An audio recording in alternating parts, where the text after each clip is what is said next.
Nuestro tema hoy es titulado, ustedes ven el título ahí, ¿verdad? Bien versus ¿qué? Versus mal, ¿verdad? O en inglés sería good versus evil. Y para comenzar, nosotros esta mañana quisiera hablarles acerca de un libro que salió hace algunos años, en el año 2009, titulado Soul Searching: The Religion and Spiritual Lives of American Teenagers. En español, la traducción sería Buscando almas, la vida religiosa y espiritual de adolescentes americanos. Y este libro fue un libro muy importante que salió porque en la discusión del libro, el autor Christian Smith nos habla de lo que los jóvenes hoy en día creen en Estados Unidos. En particular, lo que los jóvenes cristianos creen acerca de Dios, de la fe, de la religión, de la iglesia. Ahora, nuestro tema hoy no tiene que ver con el tema principal del libro, pero sí algo que él escribió de una entrevista que él tuvo con una jovencita que se llamaba Joy. Ahora, Joy, cuando él hizo esta entrevista para su libro, tenía solamente 16 años de edad. ¿Cuántos años tenía? 16 años de edad. Pero la historia de Joy, aunque solo tenía 16 años de edad, parecía una historia de una mujer de 40 años. Joy había perdido a su papá a una temprana edad. Es más, en el libro nos cuenta de que el papá parece que se mató a sí mismo y como niña vio la muerte de su padre o vio los resultados de eso. Y ella quedó básicamente bajo el cuidado de su mamá y de sus abuelos. Y en el proceso, aunque los abuelos eran cristianos, no había mucha disciplina en el hogar, como muchas veces sucede. Así que cuando Christian Smith está escuchando la historia de Joy, él nos dice a nosotros de que en el momento de esa entrevista, Joy ya había participado del consumo de cigarros, ya había participado del consumo de alcohol, había participado del consumo de marihuana, ya había tenido varias parejas sexuales, ni unas que fueron su novio, ya había sido abusada y había intentado quitarse la vida muchas veces en el pasado. Estaba en un programa de terapia y dice que ella se sentía que iba mejorando, pero todavía se sentía muy triste en su vida. Interesante es que la entrevista de Christian Smith tenía que ver específicamente con la actitud y creencias de los jóvenes en Estados Unidos. Así que cuando ella dice que ella participaba de todas estas cosas, él comienza a hacer preguntas de por qué tú haces estas cosas. ¿Sí me van entendiendo? Cuando él escucha de que ella consumía estas cosas, que ella tenía diferentes parejas sexuales, que ella había intentado quitarse la vida, él comienza para su entrevista a hacer algunas preguntas más puntuadas, ¿verdad? Algunas preguntas más específicas. Y viene él y primero le pregunta y le dice, ¿por qué es que ella toma alcohol y por qué es que ella fuma? Y la respuesta de Joy fue, porque sencillamente lo quiero hacer. Me gusta hacerlo. Cuando Christian Smith le preguntó a Joy acerca de su actitud hacia el sexo, la jovencita respondió y dijo, si la persona quiere hacerlo, lo puede hacer. Cuando se sientan listos, cuando ellos quieran, no sé. Y cuando se le preguntó acerca de su opinión sobre la moralidad, Joy dijo que ella piensa que las personas usualmente saben lo que es bueno y malo, pero que sencillamente deciden hacer lo que quieren. Es más, él la cita y dice que Joy dijo esto, dijo, muchas veces yo sé que algo está mal, pero lo hago de todos modos. Es sencillamente lo que quiero hacer. No porque alguien me dice que lo haga o no lo haga. Y si reconozco que le miento a mis padres, y si reconozco que le miento a mis padres, hago trampas en la escuela, tomo alcohol y consumo drogas y sé que todo eso no se debe de hacer. Cuando Christian Smith le dijo, ¿cómo sabes tú que no se debe de hacer todas esas cosas? La respuesta de ella fue muy interesante y dijo, porque mis padres me regañan. Y así yo sé que no lo debo de hacer. No sé, hermanos, honestamente, la experiencia de cada uno de ustedes. No sé si para ustedes escuchar algo así es algo alarmante. Lógicamente, esta jovencita no se llama Joy. Él tuvo que cambiar el nombre para proteger su identidad. Pero no sé si ustedes se preocupan, si sienten el peso de lo que ella está diciendo. Y recuerden que solo tiene 16 años de edad. Y uno dice, qué lástima, esa jovencita necesita a Cristo en su corazón. Lo interesante es que ella se identifica como cristiana. Ella se identifica como una persona que cree en Cristo. Y aún identificándose como cristiana, ella tiene esa actitud a estas cosas. Déjenme decirles que el caso de ella no es único. Hay muchos casos de muchos jóvenes que han pasado por la misma experiencia y tienen la misma actitud a estas cosas. Pero la razón por qué yo comienzo con nuestro estudio de esta mañana con la historia de Joy es para ilustrar un problema serio que existe en nuestras comunidades, que existe en nuestras familias y aún enfrentamos todos los días. Y el problema tiene que ver directamente con nuestra actitud sobre el tema o hacia el tema de la moralidad, ¿okay? De la moralidad. Por definición, y yo quiero que estemos todos en la misma página, por definición, la moralidad tiene que ver con las acciones de las personas, específicamente cómo sus acciones se relacionan con ¿qué? ¿Están dormidos conmigo, hermanos, hoy? Bueno, no conmigo, ustedes están dormidos solos, pues yo no estoy dormido. ¿Ok? ¿Cómo sus acciones se relacionan con qué? Con el bien o el mal. En otras palabras, cuando hablamos de moralidad, ¿ok? Cuando usamos la palabra moralidad, estamos hablando principalmente de una distinción entre lo bueno y lo malo. Y después una determinación de cómo mis acciones son clasificadas, si son buenas o son malas. ¿Me van siguiendo, hermanos? Déjenme les doy un ejemplo, ¿okay? Para ver si podemos ilustrar esto un poquito acerca de lo que significa el tema de la moralidad. Hagamos de cuenta y caso que de repente una hermana en nuestra iglesia, cualquiera de nuestras hermanas en la iglesia, viene y se levanta aquí, en este momento, se levanta. Tú estás sentado al lado de ella. Ella se levanta, se da la vuelta y sale por esas puertas. Y cuando ella sale, ella deja una cartera abierta con alrededor de $1,000, todos en billete de a 20. Ahora está abierto. ¿Okay? Tú no sabes cuánto dinero hay. Calculamos que tal vez son $1,000. Y tú sabes que es posible meter la mano y sacar un billetito de $20 y tal vez la hermana no se va a dar cuenta. ¿Okay? ¿Me están siguiendo? Ahora imagínense esto, ¿verdad? Y usted ve algo así, ¿okay? Y usted comienza a analizar la situación. ¿Qué haría? ¿Cuántos de ustedes harían lo siguiente? ¿Cuántos de ustedes meterían la mano ahí adentro? ¿Se meterían el dinero a la bolsa? ¿Verdad? Y también calladito, ¿verdad? Toman algunos pasos, se dan la vuelta y también salen, se meten a su carro, se van a la casa. ¿Ok? No, absolutamente nadie me va a reconocer eso, yo entiendo.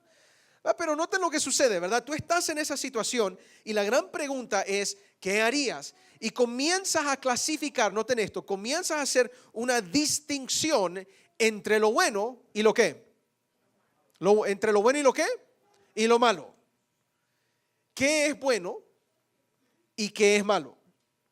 Y tú dices, bueno, yo sé, un ejemplo, ¿verdad?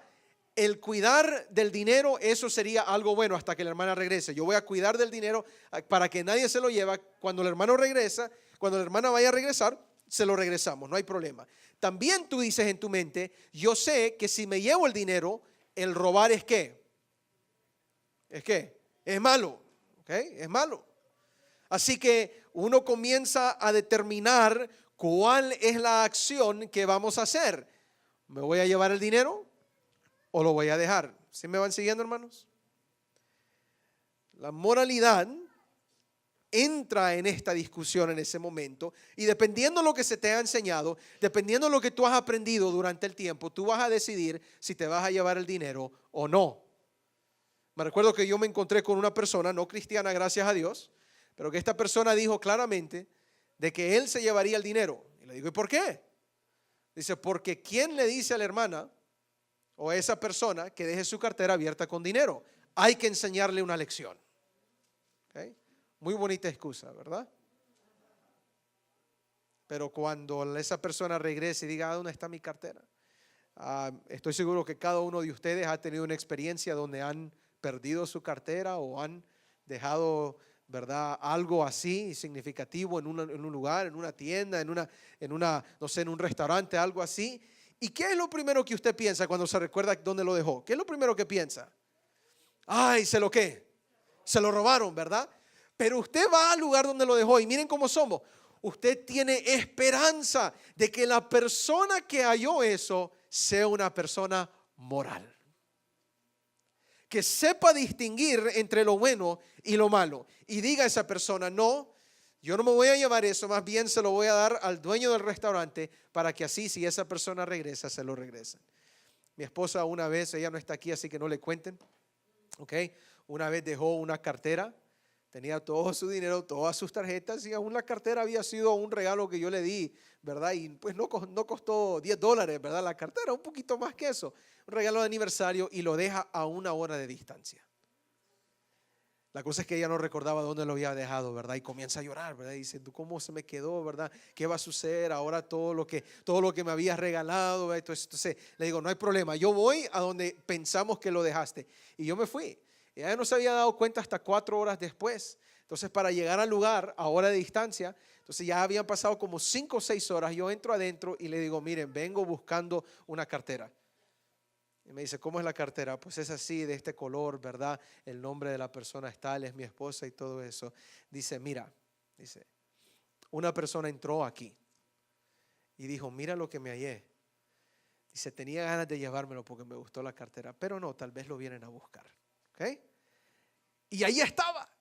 Y claro, ¿verdad? Uno abre, no sé cómo son las cosas, claro, ahí está la cartera, pero yo me recuerdo, abrí la cartera y comencé a ver si todo estaba allá adentro, ¿verdad? Porque aún dije, de repente me están regresando la cartera, pero no el contenido, ¿ya?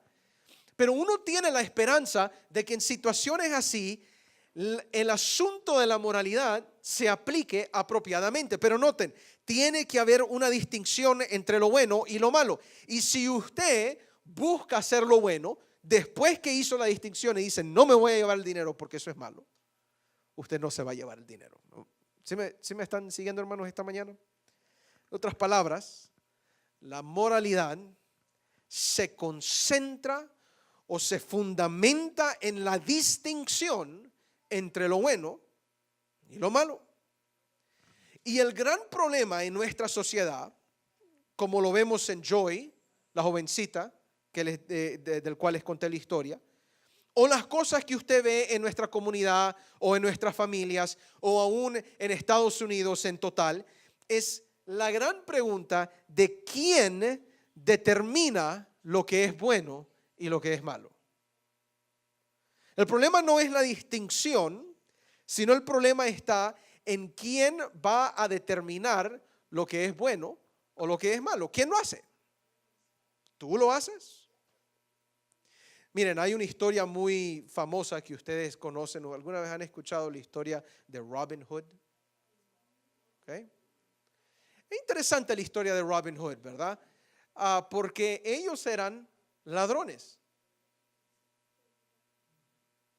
Y ellos robaban el dinero para dárselo ¿a quién? ¿Se recuerdan la historia? A los pobres. Ahora les pregunto, ¿eso es bueno o eso es malo? Entramos a una distinción, a una discusión, a una determinación, entramos a todas esas cosas que se centran alrededor del tema de moralidad.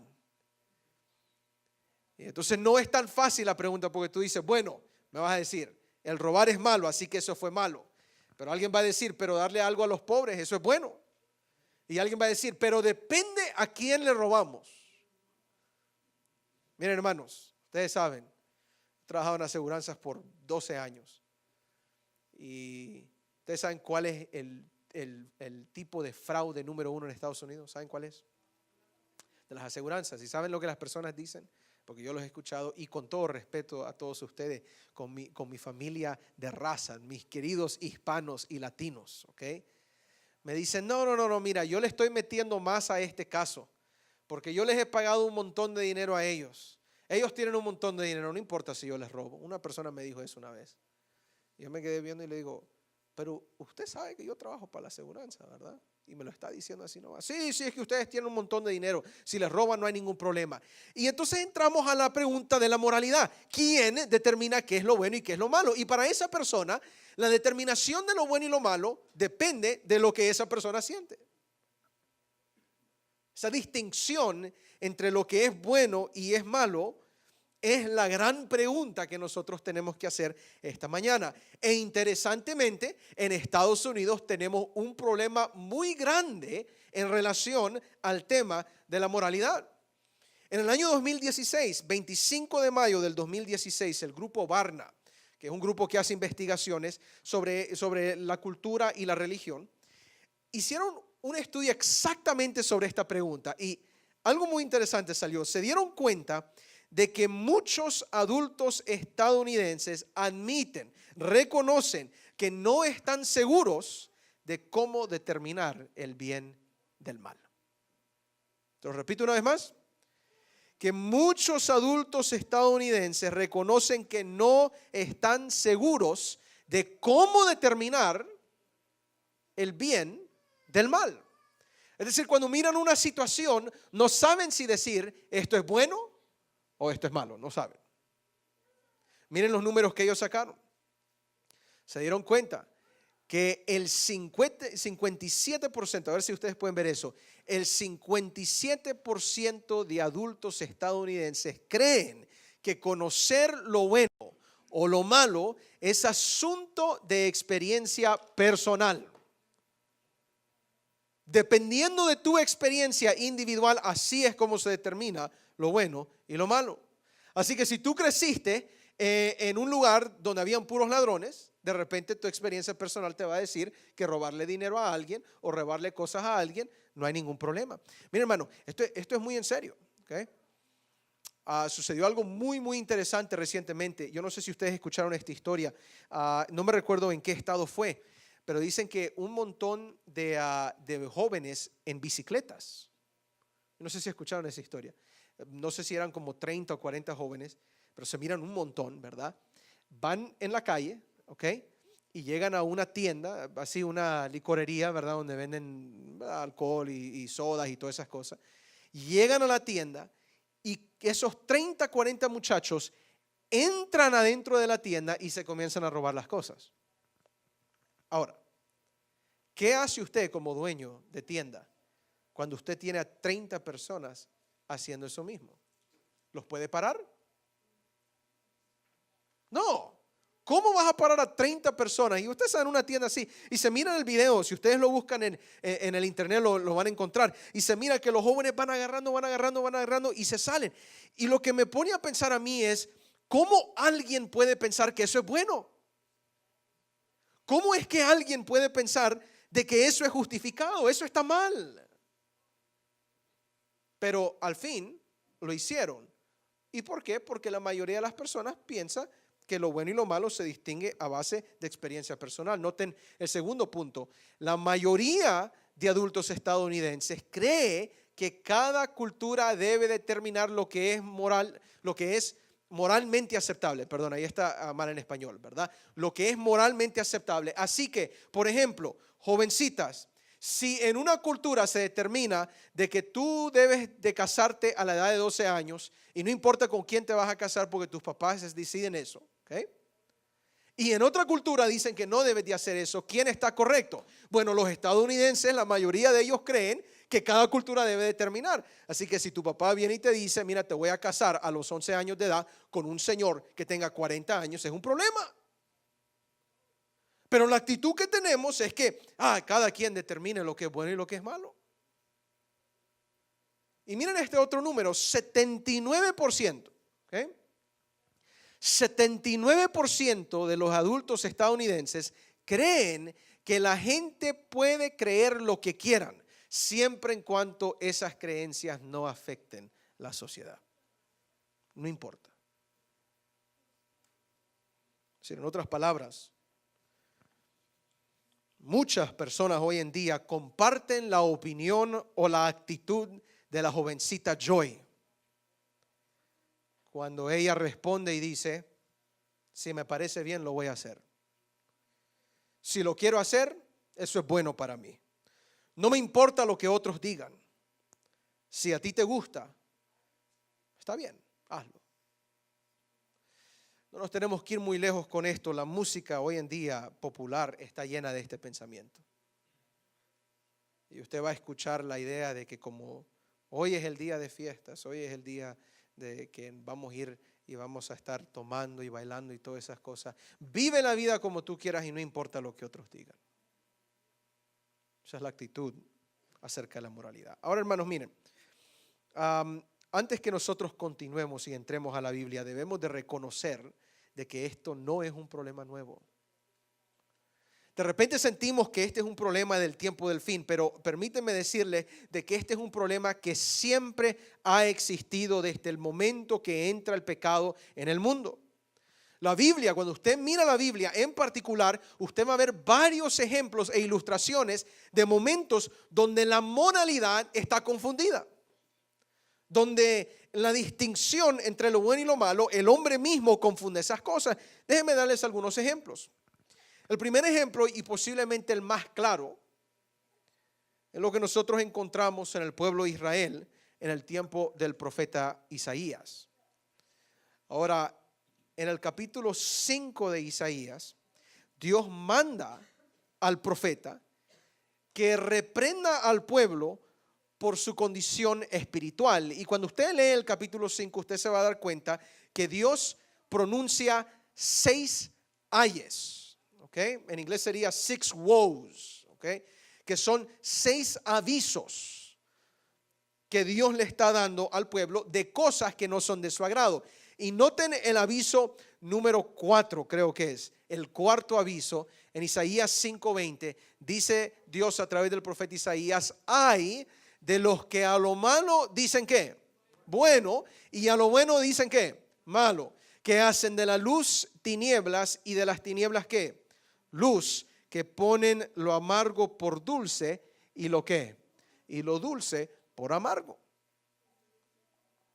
Miren la condición espiritual del pueblo de Israel. Este es el pueblo de Dios.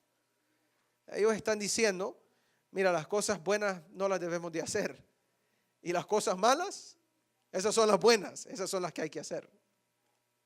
Dios tiene que avisar. Ustedes saben que como el pueblo no se había arrepentido de estas cosas y estaba en una confusión moral increíble, por eso es que el pueblo termina bajo servidumbre, por eso es que el pueblo termina exiliado por estas cosas.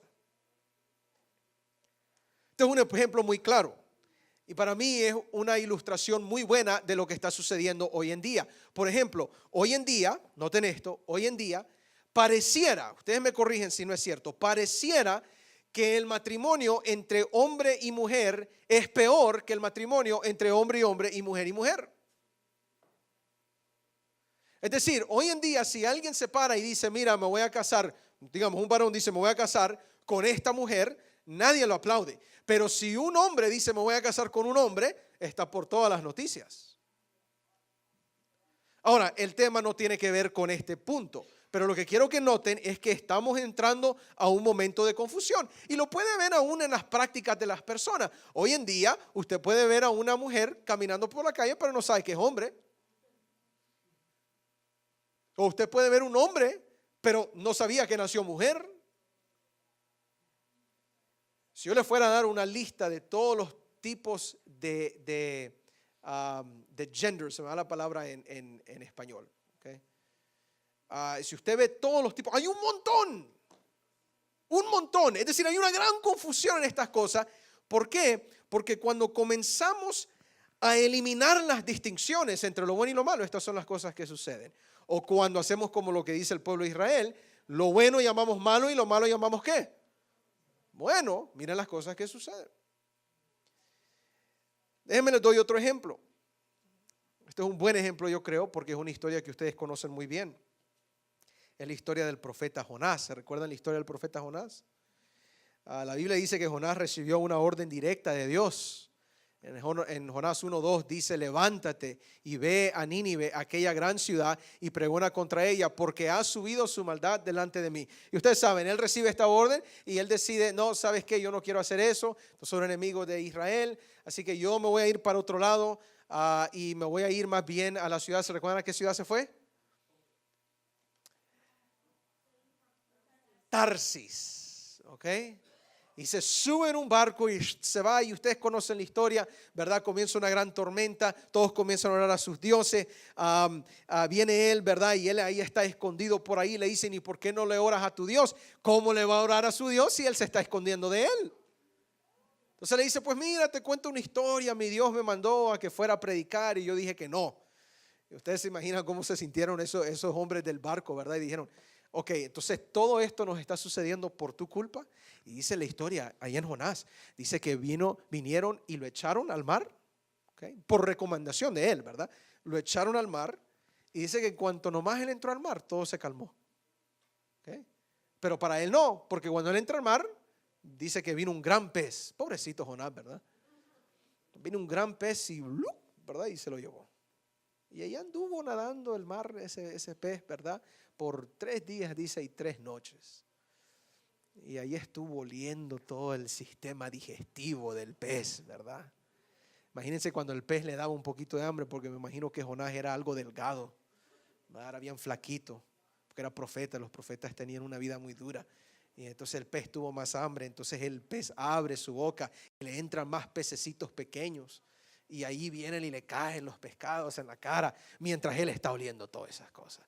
Con razón se arrepintió, ¿verdad? Dijo: Señor, sácame de aquí. Y el Señor lo saca. Y él va y él predica en Nínive. ¿Se recuerdan la historia, verdad? Y predica en Nínive y dice la Biblia que la ciudad se arrepintió. Y después él se enoja porque Dios no destruye la ciudad.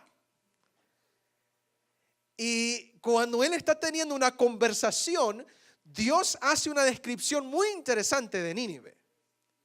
Este es el último versículo del libro, Jonás 4:11. Y Jehová le dice esto a Jonás, le pregunta a Jonás: ¿y no tendré yo piedad de Nínive, aquella gran ciudad donde hay más de 120,000 personas que no saben discernir entre su mano derecha y su mano izquierda, y muchos animales? La descripción de Dios de la ciudad de Nínive es una ciudad que contiene más de 120,000 personas que no saben qué: discernir, distinguir entre la mano derecha y la mano izquierda. Ahora, esa es una expresión muy interesante, y hay una explicación popular que dice que lo que Dios estaba diciendo: solo hay un tipo de ser humano que no puede distinguir entre la mano derecha y la mano izquierda. ¿Quiénes son? ¿Quién? Un tipo de ser humano, no una raza de ser humano, un tipo de ser humano: los niños. Los niños no saben distinguir. Entonces, dice a muchos comentaristas que cuando Dios usa la expresión no saben discernir entre su mano derecha, dice: esto significa que habían 120,000 niños en la ciudad y por tanto Dios no quería destruir la ciudad. Ahora hay un problema con esto, porque ellos dicen: el problema es que si hay 120,000 niños, entonces significa que los cálculos que ellos hacen es que habían alrededor de 600,000 personas en la ciudad. Pero la ciudad de Nínive no tenía ese tamaño.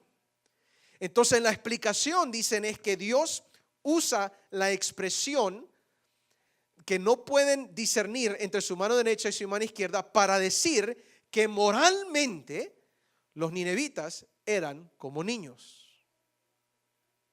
A B.K. Smith lo pone de esta manera, noten esta cita, dice: posiblemente la mejor comprensión de este texto es de reconocer que el Señor se estaba refiriendo a una ciudad entera de individuos moralmente y éticamente ingenuos, aunque no moralmente inocentes. Es decir, ellos sabían que estaban haciendo mal, pero había tanto mal que ya ni sabían cuál es la diferencia entre lo bueno y lo malo. no podían ni distinguir entre su mano derecha y su mano izquierda. Otro ejemplo de que el sentimiento de la moralidad que vemos hoy en día no es algo nuevo para nosotros. Déjenme les doy un ejemplo más. Y queremos pasar unos minutos en este ejemplo. Cuando usted llega a Jueces capítulo 17, Moisés y Josué ya han muerto. Y la condición espiritual del pueblo había llegado a un punto donde dice Jueces 16:6, dice, en aquellos días no había rey en Israel. Cada uno hacía lo que bien le parecía. Déjenme explicarles hasta qué punto llegó esto en Israel.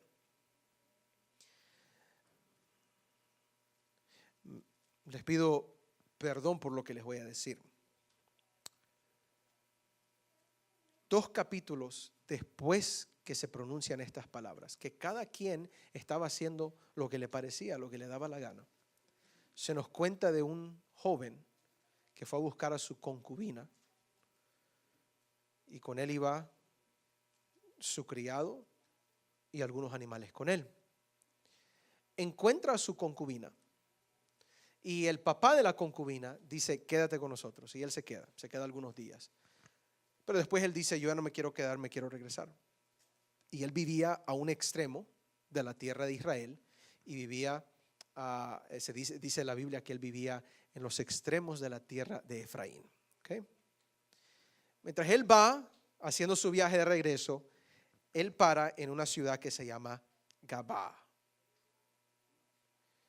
Y en la ciudad de Gabá, él llega ahí, parece que llega anoche, no tiene un lugar donde dormir, así que él se queda en la plaza a dormir al aire libre.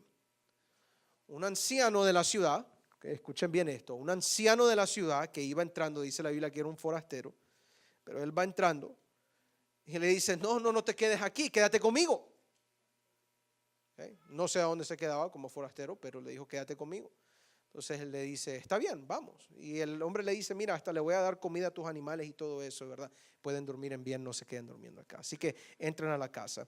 Y dice la Biblia, esto no es algo que me estoy inventando, esto lo dice la Biblia, dice que los hombres de la ciudad, y los describe como hombres perversos, llegaron en la noche, golpeando la puerta de ese anciano, diciéndole, saca a la persona que tú tienes adentro, porque lo queremos conocer. Y si usted conoce un poquito de la Biblia, usted sabe que la palabra conocer no se estaba refiriendo de que queremos tener una conversación con él y queremos saber cuál es su apellido y dónde viene, ¿verdad? Y cuál es su estado migratorio y todas esas cosas. No era, ¿ok? Lo que ellos querían era violar a este hombre. El anciano entonces sale y dice, mira, no toquen a ese hombre, no hagan a cosa tan vil, tan horrible, no lo hagan. Les ruega y le dice, mira, yo tengo una hija virgen y yo tengo y tenemos aquí la concubina de este hombre, la vamos a sacar para que ustedes hagan como ustedes quieran con ellas, pero no toquen a este hombre. Dice que entonces los hombres vinieron y cuando él saca la concubina, dice que la abusaron, así dice la Biblia, la abusaron toda la noche, la violaron toda la noche. Cuando termina esa noche, la concubina regresa a esta casa. Y ustedes se pueden imaginar cómo regresó después de haber sido violada por tantos hombres. Llega a la casa. El hombre joven que había buscado a su concubina, ¿verdad? A ella, se la lleva a la fuerza. Y cuando llega a su casa, la corta en 12 pedazos. Y se la manda a cada tribu de Israel. ¿Okay? Y fue tan fea la situación que al final del capítulo, después que se nos cuenta esa historia, la Biblia dice que la reacción fue, jamás se ha hecho ni visto tal cosa desde el tiempo en que los hijos de Israel subieron de la tierra de Egipto hasta hoy. In English we would say, what a twisted story. Qué historia más fea, qué historia más horrible. Entonces, ay, ¿por qué la Biblia habla de esas cosas? ¿Sabes por qué? Para ilustrarte lo que sucede cuando cada quien hace lo que le da la gana.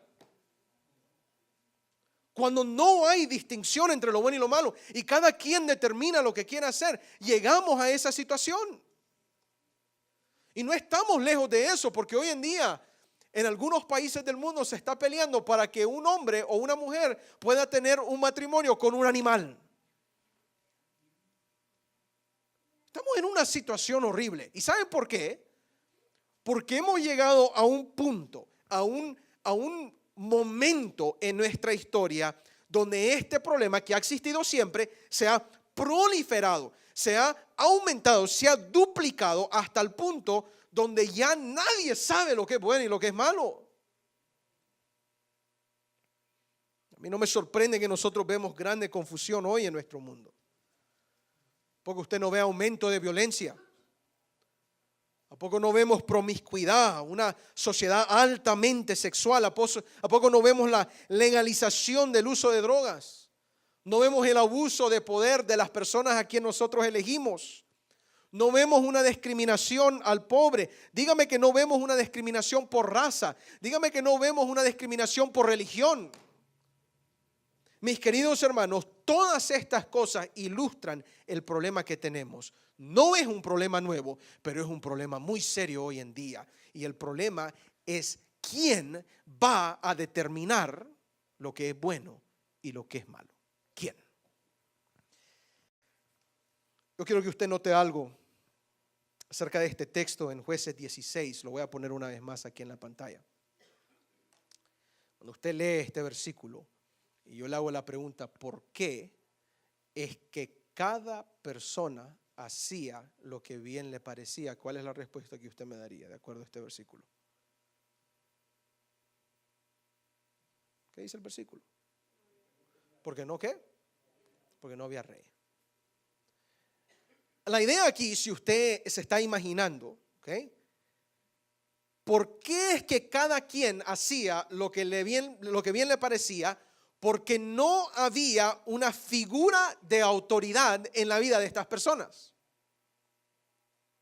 Es decir, en este caso, los problemas morales de Israel surgen porque en el pueblo no existía la figura de autoridad, no había rey. En otras palabras, como faltaba esta figura de autoridad, el que determinaba principalmente lo que se hacía o lo que no se debía hacer era la persona individual.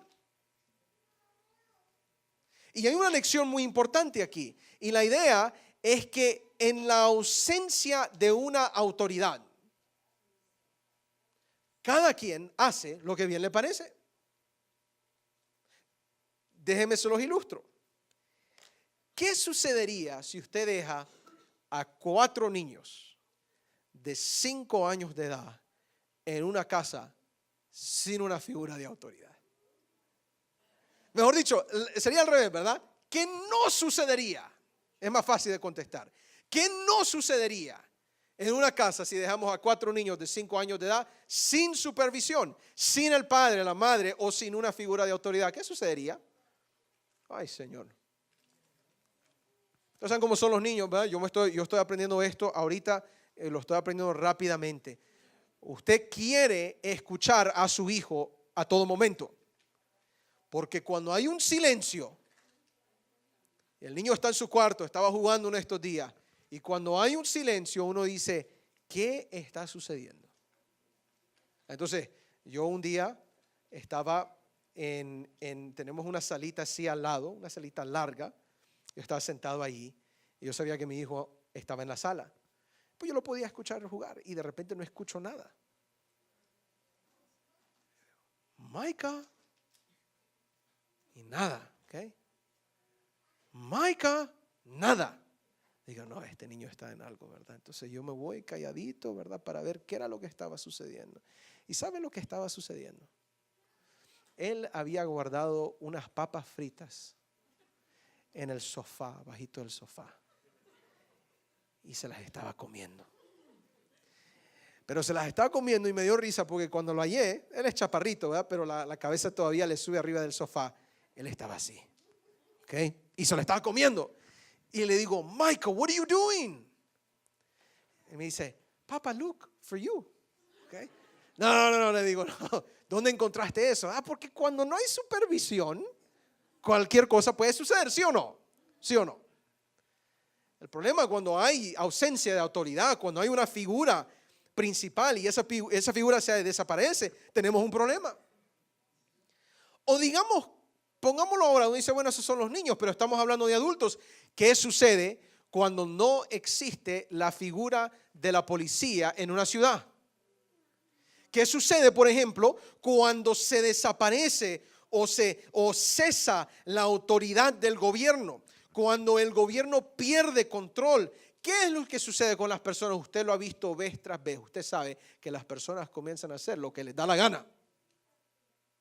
Y comienzan a saquear. Comienzan a meterse a negocios. Porque ¿quién los va a parar? Nadie. Yo me recuerdo, fíjese, yo me recuerdo de eso porque no me puedo olvidar. Me recuerdo de los disturbios de Rodney King. ¿Uno de ustedes estaban en Los Ángeles en ese entonces? Okay, the Rodney King riots. Okay. Es más, yo como niño no sabía cuál era el problema, pero sí vi los resultados de eso. Y cuando a cuadra y media de donde nosotros estamos viviendo se están quemando los edificios, me dice, what's happening? ¿Verdad? ¿Qué pasa? Llamen a la policía. ¿Usted cree que se llamaba a la policía? ¿Saben lo que la policía hacía? Nada.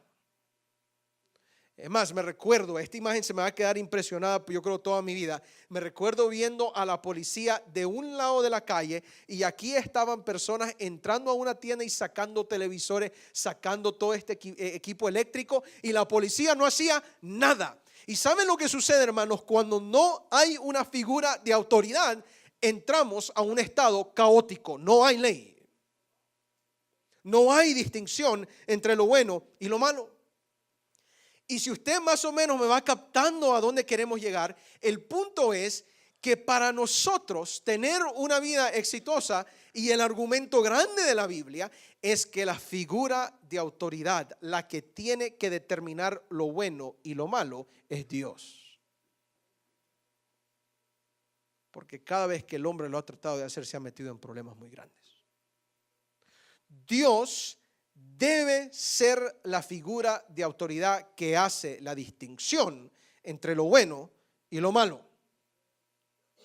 Y usted nota, si usted capta esto, que Dios ha estado haciendo esto aún desde antes que existió el pecado. ¿Se recuerdan con Adán y Eva? Siempre aprendemos algo de Adán y Eva, ¿verdad? Cuando Adán y Eva están en el jardín del Edén, no hay pecado, pero Dios hace una distinción entre lo bueno y lo malo, ¿sí o no? Sí, les dice, mira, ustedes pueden comer de cualquier árbol, eso es bueno. Pero hay un árbol que no puedes comer. Si comes de él, eso es ¿qué? Malo. Right, you follow me? ¿Me están siguiendo? Interesantemente, el árbol que ellos no podían comer, ¿cómo se llamaba? El árbol de la ciencia del bien y del mal. ¿Quién le puso ese título? Dios le puso ese título. Es decir, Dios ya tenía distinción entre lo bueno y lo malo. Antes que entra el pecado, la figura de autoridad, quien determina la moralidad, es Dios antes del pecado. ¿Y qué sucede cuando Eva come del árbol? La Biblia es muy clara. Dice que Eva vio que el árbol era bueno para comer, aunque realmente el árbol era malo. ¿Sí me van siguiendo? Miren lo que ella hace. ¿Era bueno comer del árbol, sí o no? No. ¿Era malo comer del árbol, sí o no? Sí. Pero ella ve algo que es malo y dice ¿qué? Es bueno. Isaías 5:20. Hay de aquellos que llaman malo bueno y bueno malo. Y en ese momento, cuando ella hace ese intercambio, cuando ella comienza a definir su moralidad, es en ese momento que el pecado comienza a destruir nuestras vidas día por día y hace el problema más grande y más grande. Hermanos,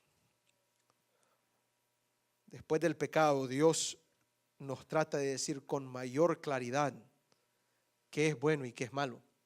Y lo hace, si ustedes se recuerdan, a través de su ley. Dios nos dice a nosotros claramente, hagan esto, no hagan aquello.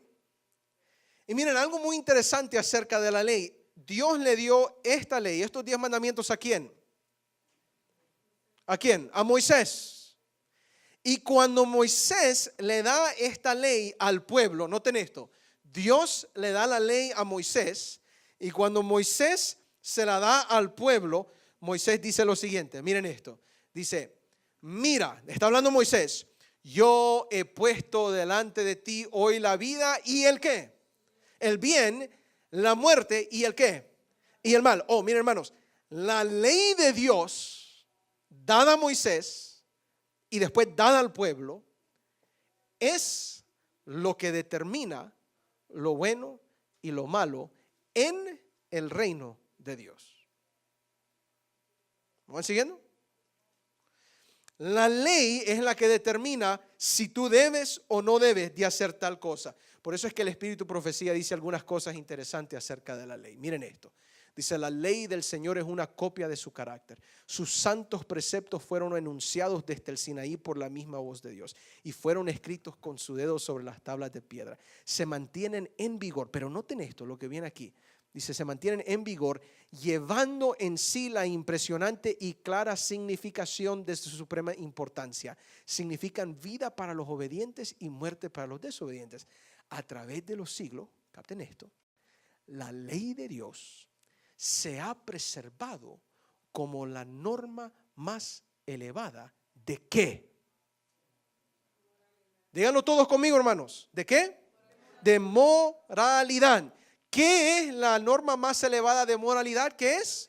La ley de Dios. Si lo ponemos un poquito más sencillo, en el mismo libro, en la página 230, dice, Dios apartó a un pueblo para que fuese educado por Cristo. Lo llevó al desierto para prepararlo para su obra y ahí le dio el código más elevado ¿de qué? De moral, su santa ley. El punto es muy sencillo, hermanos. ¿Tú quieres vivir una vida moral, sí o no? ¿Sí o no? ¿Sí? Algunos de ustedes quieren. Miren los resultados cuando no queremos. ¿Tú quieres vivir una vida moral? ¿Quieres que haya la moralidad de Dios en tu vida? Lo que tienes que hacer es guardar la ley. Ahora, importante, por eso es que nosotros decimos que hay que guardar la ley. No es para ganar méritos de salvación, no es porque eso te salva, pero sí es para poder vivir en un estado alto de moralidad, que es lo que Dios demanda. Pero hermanos, déjenme decirles, la realidad es que la gente, aunque sepa la ley, no lo hace.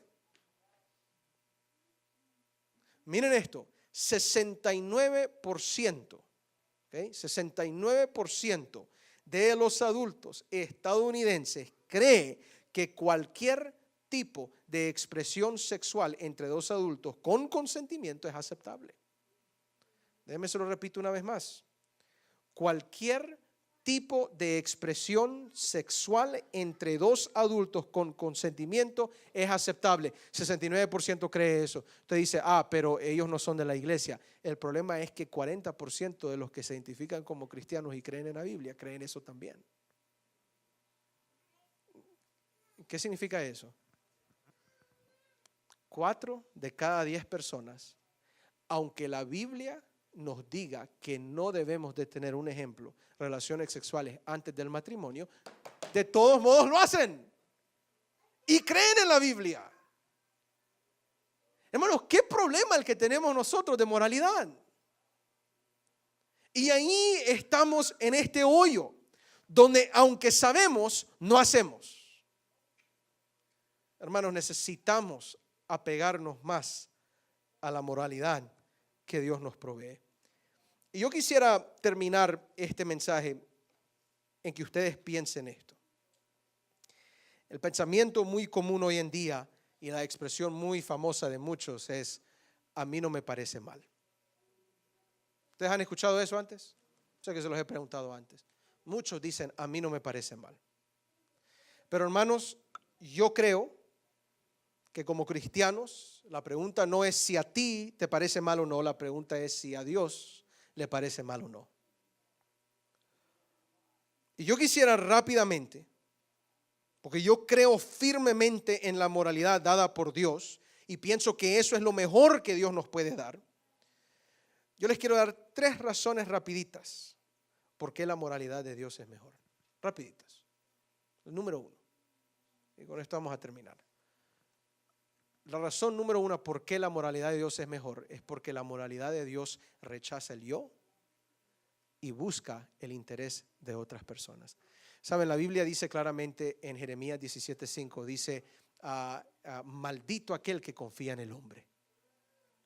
Tú no puedes confiar en ti mismo, no puedes. La Biblia te dice que si tú confías en ti mismo vas a meterte en problemas, cae maldición. Por eso es que conocí a un joven que estaba tratando de entrar de regreso a la iglesia, se había metido en problemas de alcohol y entró a un programa, terminó su programa, sale y pues no había tomado alcohol por mucho tiempo. Pero entonces viene a la iglesia y estuvimos platicando y le digo, mira, tú vas a ser tentado ahora. Te estoy diciendo ahorita, no te vayas a meter en fiestas o no vayas con tus amigos que te proveían estas cosas porque te vas a meter en el problema. ¿Y sabes lo que sucedió? Él fue y se buscó los amigos antiguos y lo invitaron a una fiesta. Y él me llamó a eso como a las 2 de la mañana, me llama llorando. ¿Qué pasó? Me dice, es que tú me dijiste que no fuera y yo fui. Y yo dije, es que no voy a tomar, yo ya no he tomado, yo ya no tomo. Miren cómo somos. Confiaba él en su propia fuerza. Se metió donde no debía de meterse y el Señor dice que cuando tú confías en lo que tú puedes hacer es maldición. Es más, en el versículo 9 de Jeremías, ahí mismo el mismo capítulo 17, dice, engañoso es el corazón más que todas las cosas. O tú crees que tú puedes, yo puedo, Señor, pero después no puedes. La Biblia está fundada en esta idea que el hombre pecaminoso no se le puede confiar. Tienes que confiar en Dios. Es decir, hay un rechazo del yo, pero también te dice, busca el interés de otros. Entonces, por ejemplo, tenemos a 1 Corintios 10, 23 y 24, donde Pablo dice, noten esto, todo me es lícito, pero no todo conviene. Todo me es lícito, pero no todo edifica. Ninguno busque su propio bien, sino el de ¿quién? Del otro. Miren, hermanos, yo siempre he sido muy claro con esto. Yo no creo que el cristiano debe de tomar alcohol. Punto. Punto. Ahora alguien me va a decir a mí, es que la Biblia no me dice, me prohíbe el consumo de alcohol. Pues Pablo sabe lo que te va a decir. Pablo dice, ok, está bien, todo te es lícito. No significa que todo te conviene. ¿Me van siguiendo? Y él dice, ¿y sabes cuál es el determinante principal, si te conviene o no? ¿Cómo va a afectar esto a las otras personas? Porque hoy en día hay una actitud, si yo tomo esto es mi cuerpo con que no afecte a nadie. Eso no es cierto. Eso no es cierto. Todas nuestras acciones tienen efecto en otra persona. Y yo tengo que ser responsable de eso porque la moralidad de Dios está fundamentada en no egoísmo, sino en un compartimiento de lo bueno a las otras personas. Para mí eso es mucho mejor. La segunda razón, ¿por qué la moralidad de Dios es mejor? Porque la moralidad de Dios proviene de un Dios ¿de qué? De amor. La Biblia dice claramente en 1 de Juan que el que no ama no conoce a Dios porque Dios es ¿qué? Dios es amor. Que significa que su ley está fundada en conceptos de amor. Un día alguien vino y le preguntó a Jesús, ¿cuál es el mandamiento más grande? ¿Se recuerdan cuál fue la respuesta? Jesús le dice, ¿sabes que hay un mandamiento grande? Sí lo hay. Una de las pocas veces que Jesús responde la pregunta, porque generalmente Jesús respondía la pregunta con otra pregunta, ¿verdad? O daba una historia. Él le dice, ¿sabes cuál es el mandamiento más grande? Ama a Dios con todo. Amor a Dios. Y él mete y dice, pero hay otro también semejante. Uno segundo. ¿Ama a quién? Ama a tu prójimo. Y si ustedes han leído esto, se encuentra en Mateo 22:40. Él después dice, de estos 2 mandamientos dependen la ley y todos los profetas. Es decir, la Biblia, que contiene la ley de Dios y los principios de Dios, está fundada sobre la idea de que Dios es amor. ¿Por qué? Porque la Biblia te enseña dos cosas principales. Ama a Dios y ama a ¿quién? Dígame una filosofía allá afuera, en el mundo, de moralidad, que se enfoque en estas dos cosas. Porque usted solo va a encontrar esto en las Sagradas Escrituras. Las filosofías humanas generalmente son egoístas. Ustedes saben lo que sucede, los psicólogos están viendo el problema del matrimonio hoy en día. ¿Saben lo que se están dando cuenta? Se están dando cuenta que hoy en día la razón por qué muchos jóvenes deciden vivir con su pareja antes de casarse es para ver, noten esto, es para ver si a mí me conviene. Es decir, no es para poder vivir una vida de servicio, de amor, de compañerismo para la otra persona, sino todo tiene que ver con lo que yo quiero hacer.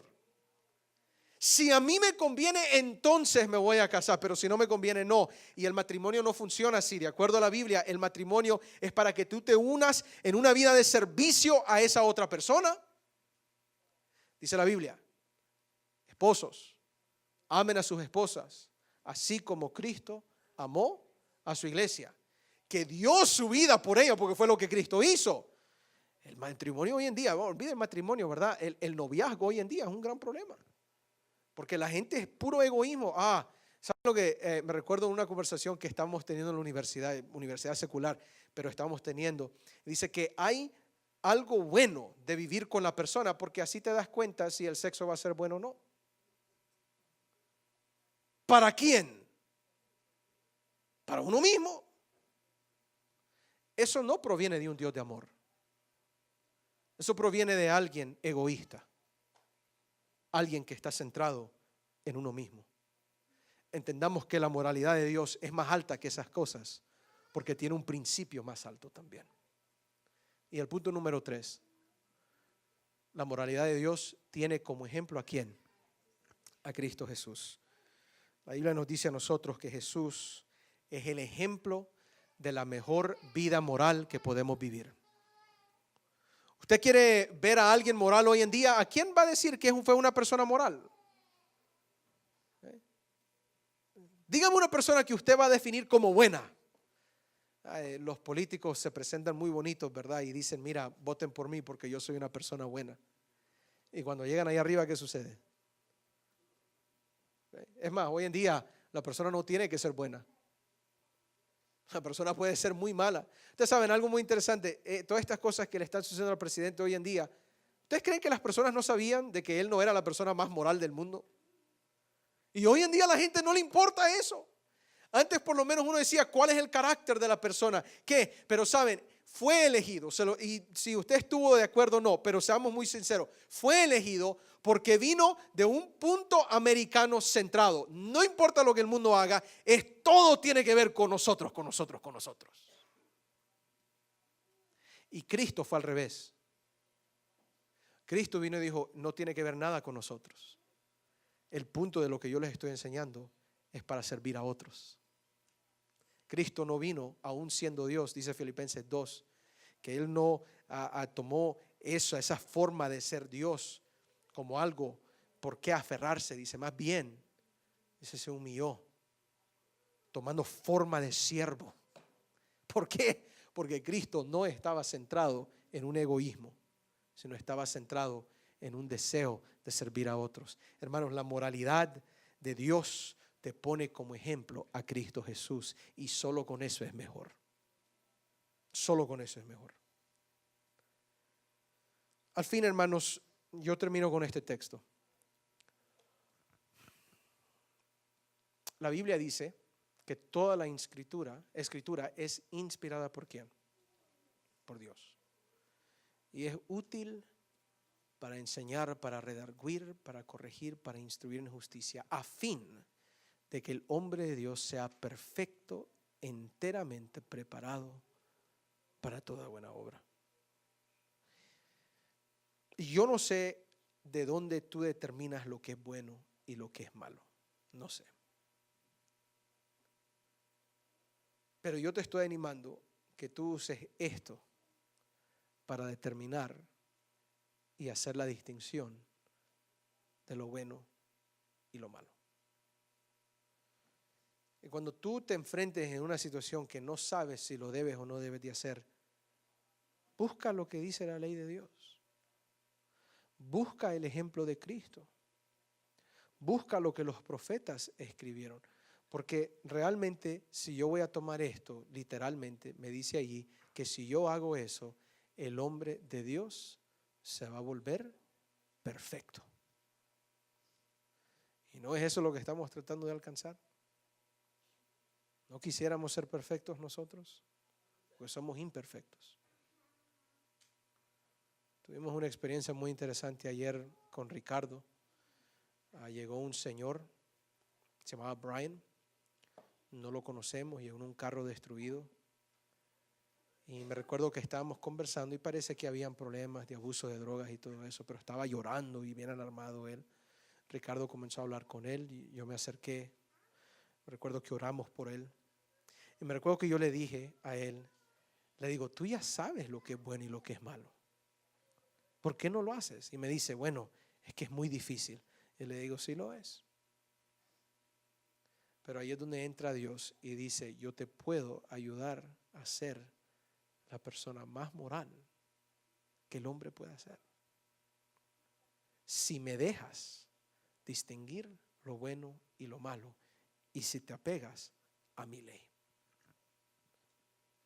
Usted tiene dos opciones esta tarde. Dos. Uno, si usted quiere, puede seguir haciendo lo que a usted bien le parece. Pero ese es camino de destrucción. O, si usted quiere, puede seguir el consejo de Salmos 37, 27, donde dice, apártate del mal y haz el bien. Y, dice aquí, vivirás ¿para qué? Vivirás para siempre. Si tú haces ¿qué? Una vez más lo digo, apártate del mal y haz ¿qué? El bien y vivirás para siempre, para siempre. Y es nuestro deseo de que cada uno de ustedes haga el bien y no el mal, como Dios lo determina, como Dios lo determina.